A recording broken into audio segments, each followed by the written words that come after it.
Hi, my name is Marco from Inspector Detector. We're going to go through how to do an inspection today on a kitchen. Basically what I do when I start off, I take a whole picture of the kitchen. I do my whole inspection on my tablet. You can do it on your cell phone. I prefer my tablet because I can leave it hanging. You then go through and you just test all the doors. This is very important, whether it's an old or new home. The reason you do it, sometimes it catches or the owner has just put a quick little screw in to make it look good, and suddenly the door falls off when the client moves in and you got to buy a new cabinet door.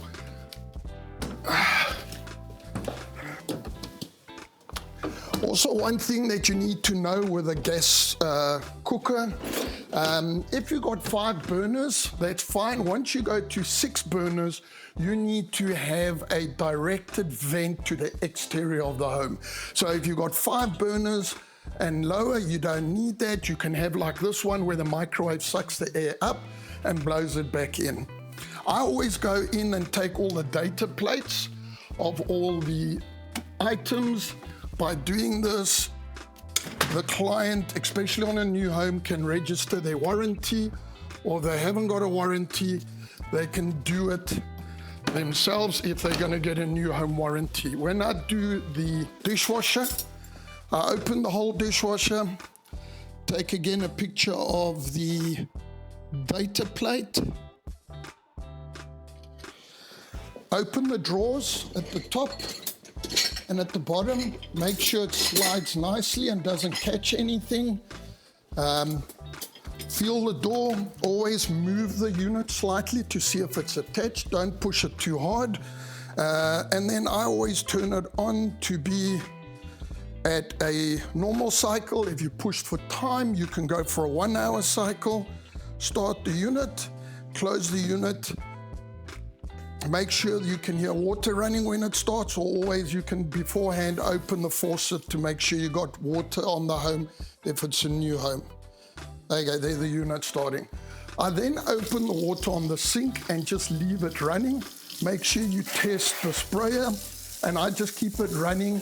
Push it to the back because that's where your hot water should be. If the water's to the front, the hot water, that should be written up in your report, due to the fact that children can get a little chair, want to drink water.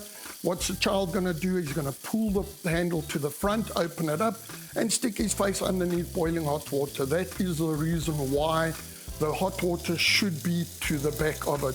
That's very easy to repair. They can just change the piping underneath the sink, or they can swivel the main part of the faucet around, that the handle's on the left side and instead of the right side. While it's running, the first thing I also do, I test the microwave.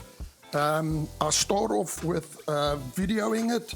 The reason I video everything is that you can always go back, and if something didn't work, you have proof that it did work. So I start off with a light, I put the fan on full, I start my video, I turn the light off, and then I stop my video. I then take a picture of the data plate,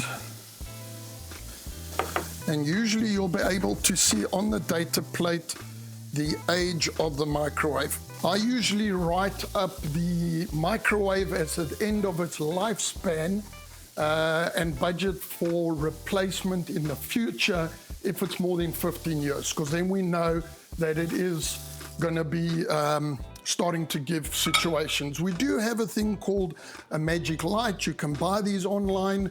It basically takes the radiation of the microwave and gets these lights to glow. If you see them spark or sporadically flash, then it means there's something wrong with the microwave. So it's very easy to test. Close it. I normally go to a potato, 1 potato, press play, and again I record this with a video. And there you can notice the unit is turning and it's glowing red. You will notice sometimes that the strength of it, the coloring will go sometimes 1 light, 2 lights, 3 lights. That's just measuring the strength of the unit when it requires for cooking.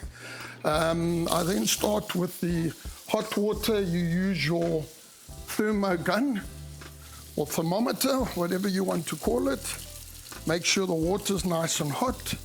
I keep it running for a while. You have a garbage disposal over here. I then take a picture from under the sink. This is basically just to show what the condition is of the unit under here. Then I take the video for the garbage disposal. This one's got a switch underneath the counter. I start recording and then I turn the switch on. Run it for about 5-6 seconds. If there's no noise, turn it off. Certain garbage disposals, you can get a data plate off it. If it's not, a lot of them don't carry data plates. You can take, I normally take it for about 2-3 inches away of the heat for the unit. Always measure the heat of the water at the base where it touches the sink. If you measure up here, the heat is not the same as at the bottom. It's just the way the water flows. The hot water flows more on the interior of the line. You take a picture. This is 110.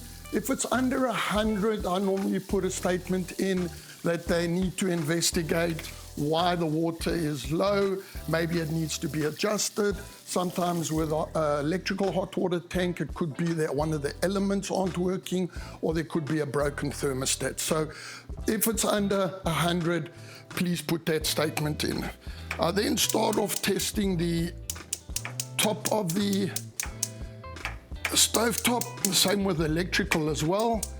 Get everything going, and I take a picture of the whole unit working. I look in the oven. Always look in the oven before you turn it on, so you can take out any items that are in the oven.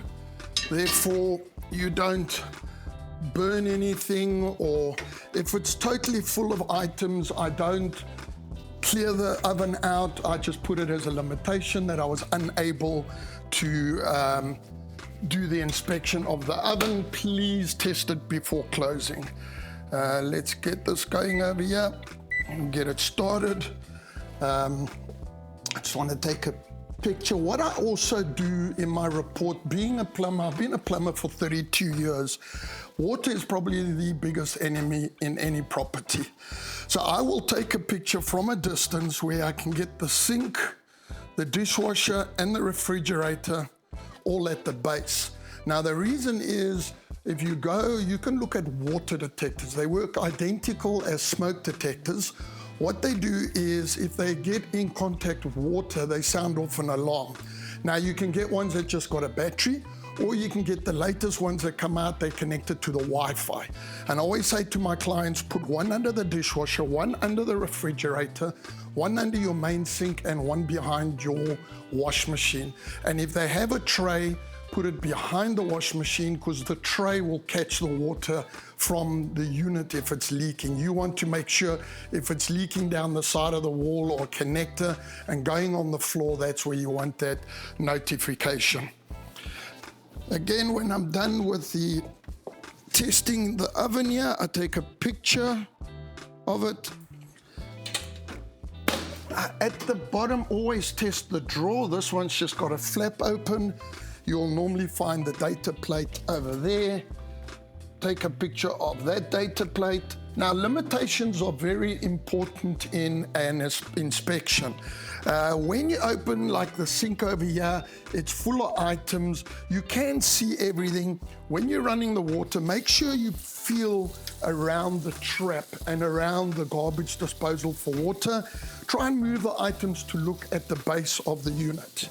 And if you don't see any problems on the base of the unit, it's good. However, I always write up a limitation.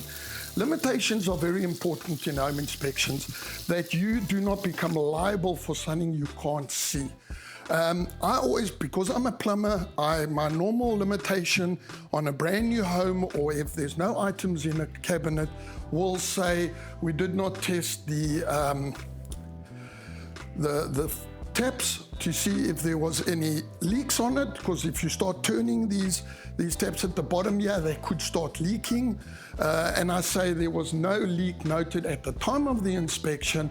However, for the next 3 months, on a monthly basis, please make sure that there is no leak under the cabinet. Thereby, A, you're protecting yourself, B, you're actually protecting your client, because you can mislook, or a leak could start after people pack all their stuff in under the sink, they push everything back, they bend the trap, and suddenly the trap's leaking and you become responsible.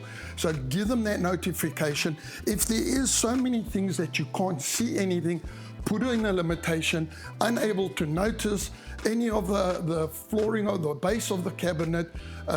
Please make sure at closing that you visually have a look to make sure there's no water stains.